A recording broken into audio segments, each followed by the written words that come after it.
Colbyjack.net is proud to present From the Flames by Trisha M. Wilson. The people of the fire, the Blesa, led by their queens, have ruled the island of Alfeyju and oppressed the Driva, the people of the ice, for more than 16 generations. With the Drivian King in hiding and little hope on the horizon, the Driva looked to one person to save them from the vile Blesa, the Diviana. According to legend, the divinely gifted Diviana will one day overthrow the Blesa and restore the Drivian King to his rightful throne. But with the search having lasted for more than 400 years, will the Diviana ever come to light? Willow is the slave of the Raskpil family.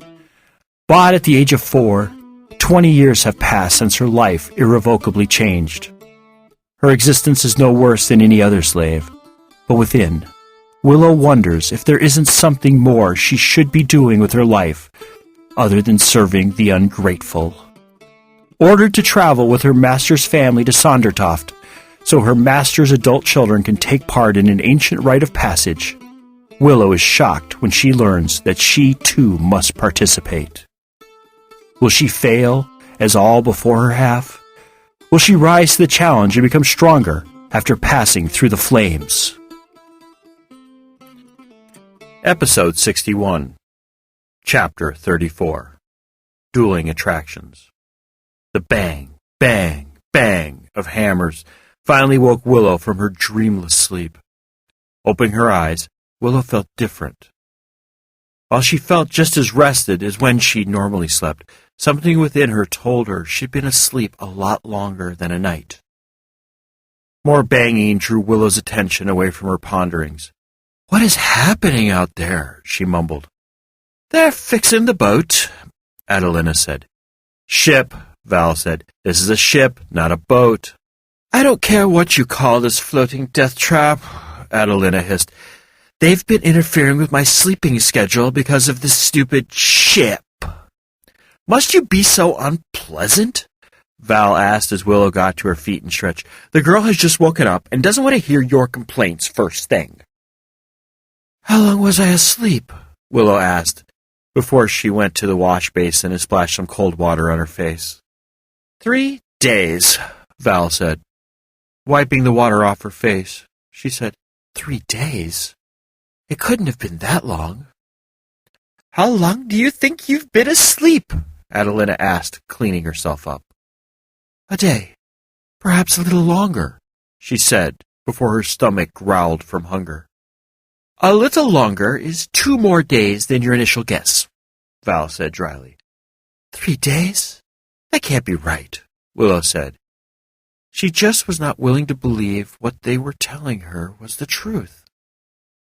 "Go out and ask your little friends if you don't believe us," Adelina said, "and tell those men that if they don't stop the hammering in 10 minutes, I'm coming out of this room and hurting someone." "I'll be sure to pass on the message, but if they're repairing the boat, they need to hammer." "Not during my nap time, they don't." Willow freshened up and a few minutes later left the bedroom with Val. After a brief stop to get some food to eat, she followed the sounds of the hammer strikes. "How are you feeling?" Kalina asked, coming up to Willow and giving her a hug. "I'm fine. What's going on?" Willow asked, indicating the men working on the hull of the ship. "While we were escaping, we evidently did some damage to the hull," Kalina said, not sounding worried. "Hawk decided this was as good a place as any to fix the cracks and replace a few rotting boards. Or something like that. I wasn't really paying attention." Willow leaned over the rail, trying to see where the men were working. She couldn't see anyone. "Where are they?" "Below deck," Kalina said, looking out into the forest. "How long did Hawk say it would take to fix the ship?" Willow asked. "Another week or so. It really depends on how much wood needs to be replaced. You were asleep for 3 days, she said suddenly. "Thanks for the info. But I didn't ask," Willow said, glancing at Kalina out of the corner of her eyes. "Not yet, you didn't. It was only a matter of time before you'd ask." Since you're so free-flowing with information, this... Willow paused for the tiniest of seconds to figure out what time of day it was. Afternoon. What's the prevailing idea about why I was asleep for so long? Sigurd thinks you're still weak and recovering from your prior injuries. Hawk thinks all the concealing and unconcealing took almost all the energy you had, and that by sleeping, you're replenishing that lost energy. What's your idea? Kalina turned and studied Willow for a second. I think they're both right. Partially. You were weak and still recovering from your injuries when you performed your magic. From those 2 times we helped you, I could feel some of my energy gone. I'd wager that's nothing compared to what I imagine you felt. Sleeping after concealing the ship helped replenish some of your energy. But from what I've heard the others say, unconcealing takes a lot more energy than concealing. That's why you were asleep for 3 days straight. You're right, Willow said. Unconcealing something takes much more energy than the initial act of concealing does. I don't know why, but it must have something to do with undoing all the magic I previously cast. You're like an artist, Kalina said, looking back into the lush green forest that surrounded the boat. What? Willow asked, confused. You're like an artist, Kalina repeated with a small smile on her face. A skilled artist starts out with a blank canvas and slowly puts different paints onto it, creating some type of image. By the time he's done, the canvas is completely covered, so nobody can see it. But what if the artist wanted to see the blank canvas again? He will have a harder time undoing everything he's done because of the many different layers of paint. He has to remove every speck of paint he put onto that canvas. The undoing process will take a lot longer than it ever took for him to paint the picture in the first place, if he even succeeds. So, you are like an artist. I never would have thought about it that way, Willow said. Have you ever seen an artist take paint off their finished work? A few years ago, the Queen summoned an artist to the palace and ordered him to paint a portrait of her. He spent 5 months working on the portrait. It was magnificent when he presented it, but she disliked how he had painted her hand and made him redo it, from the canvas up. I didn't see him actually peel the countless layers of paint away, but from what I heard, it was painful and tedious work. When he finally completed the portrait to her satisfaction, there were rumors floating around that he had sworn to never paint for a patron again. He couldn't handle the lack of control over his work. The poor man, Willow murmured, unable to believe what Queen Silverland had done to the artist. Does he continue to paint, or did she kill his love for it? No, he's still painting, but now he does nature and wildlife. No one really knows where he is because he's scared the Queen will demand he do another painting for her. He may never be the same again. Willow, where are you, my love? Sigurd's voice came from the other end of the ship. You'd better go, Kalina said with a small smile on her face. He's been very worried about you during the past few days. We'll talk later, okay? There's still a lot about you I don't know, Willow said as she started toward Sigurd's voice. Kalina nodded in reply, and Willow walked faster toward Sigurd. The second he saw her, Sigurd rushed toward her. Honey, there you are! Where have you been? I've been looking everywhere for you. I'm not a child, Willow said, reluctantly allowing him to hug her. I don't need your permission to walk around the ship. Sigurd pulled back, as if she'd slapped him. Of course you don't need my permission, he said, hurt in his voice. I've been out of my mind with worry during these past 3 days, and then when I get a chance to check on you, you're suddenly gone. I panicked, all right? Pulling her back into his arms and hugging her tightly, being sure not to put much pressure on her back, he whispered into her ear, Anything could have happened. Don't you know by now I'd die if something happened to you? It's been torture for me, watching you sleep and being unable to do anything to help you except watch over you. I love you so much that it feels as if you own me, heart and soul. No, he said, correcting himself. You do own my heart and soul. Oh, Sigurd, Willow whispered, moving back just enough to look into his eyes. Seeing the warmth, love, and a hint of something else in his eyes made her heart melt a little. "I don't know what to say." "So don't," he said, leaning down, his lips a hairbreadth away. He breathed, "Just feel." Those firm lips of his whispered across hers once, twice. On the third pass, they settled firmly. One slow, chaste kiss moved to another, and then they turned deeper, filled with more feeling, more passion. The couple didn't stop until someone cleared their throat. Sigurd's strong arms prevented Willow from jumping back, like a kid with her hand caught in the cookie jar. Sigurd finished the kiss before releasing her lips. "Captain Hawk needs you to help with the boat repair," Loffen said. She looked as if she wished she were standing anywhere else. "I'll be there in a minute," Sigurd said. Loffen left, and Sigurd turned back to Willow. "Everything I've told you is true. I love you, and I'll do anything and everything possible to protect you. I pray that someday you will say those words back to me." "I love you too, Sig, but you're not ready to love me the way I crave," he finished, not looking happy, but also not seeming dejected by her inability to return his love. "I'm a patient man, honey. I'll wait until the day I die, and even then, I'll continue to love you into the afterlife." Placing one last light kiss on her lips, he left her standing there staring at his back. Her emotions conflicted. "You need a little alone time," Adelina said, coming up from behind her. "Want to come hunting with me?" "I really shouldn't leave the ship," Willow said huskily. "Says who? I thought you told the boy you'll go and do what you want. He's not your keeper. Tell the men you're leaving, and we'll be back by nightfall. And let's get going." "Go with Adelina," Val advised. "She knows exactly what you need." "All right," Willow said. The idea of having some alone time became more and more irresistible with each second that passed. "Don't forget to bring some food and water with you," Adelina called as Willow walked down the stairway which led below deck. Stopping at the foot of the steps, she was shocked at the size of the hole in the side of the hull. "What are you doing down here?" Hawk asked, sweat covering his bare chest and upper body.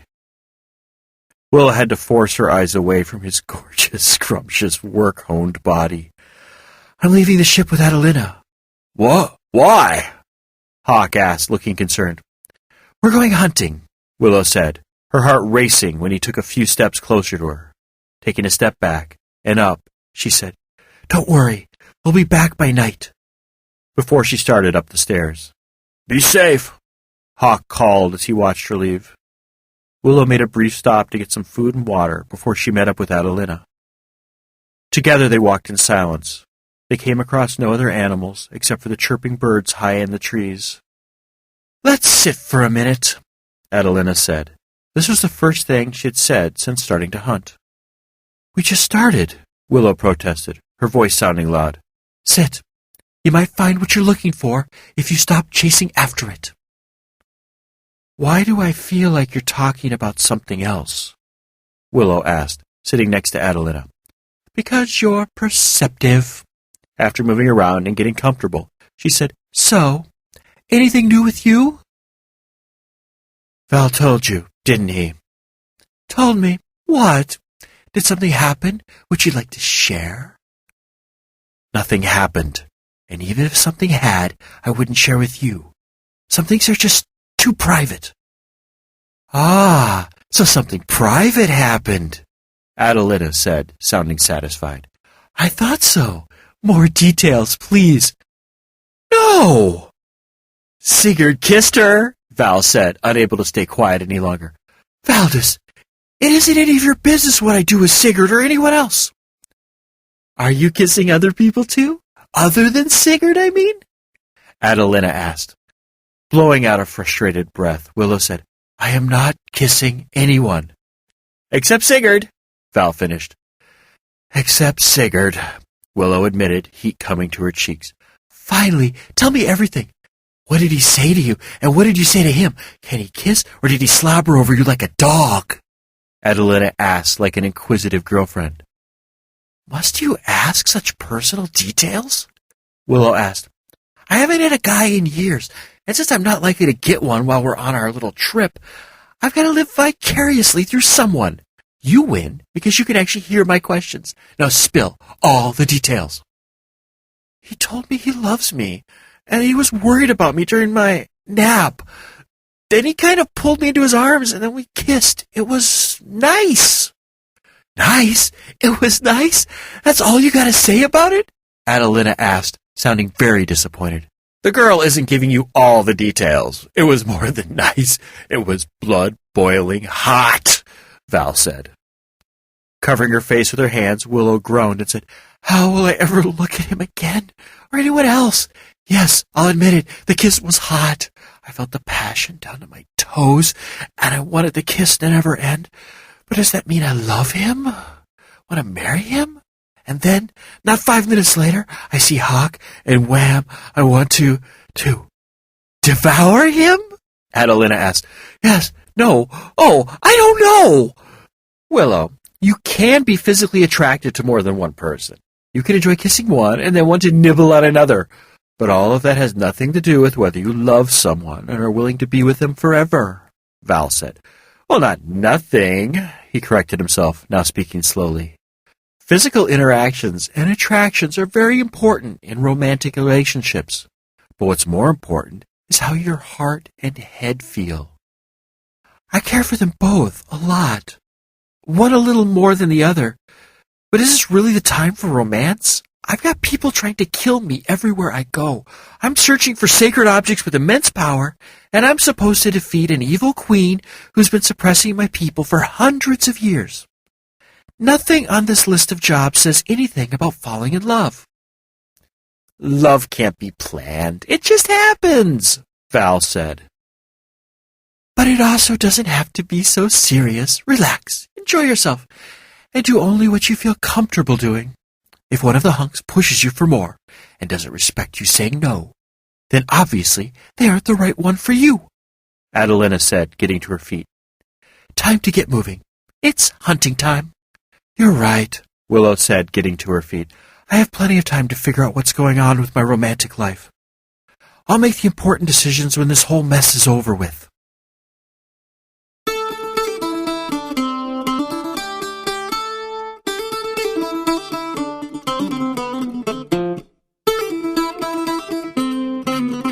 You have been listening to From the Flames by Trisha M. Wilson.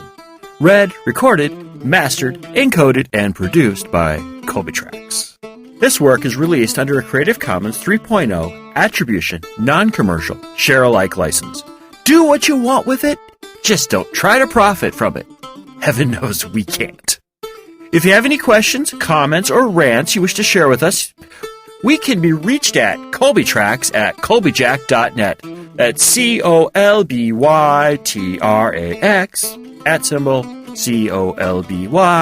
@COLBYJACK.net. Yep, I sing it too. If you want to follow the exploits of Trisha in Twitterland, just search for Lady Trisha W on Twitter, or follow the ever-dashing, courageous, hardworking, intelligent, and immensely humble Colbyjack on the Twitters as well. If you find that you can't, just wait to find out what will happen with Willow, the strong dude and the annoying dude. Be heartened to know that From the Flames is available from Amazon, Barnes & Noble, and Smashwords, as well as from our little shop. Didn't you know about our little shop? Why, yes, we have a little shop located at shop.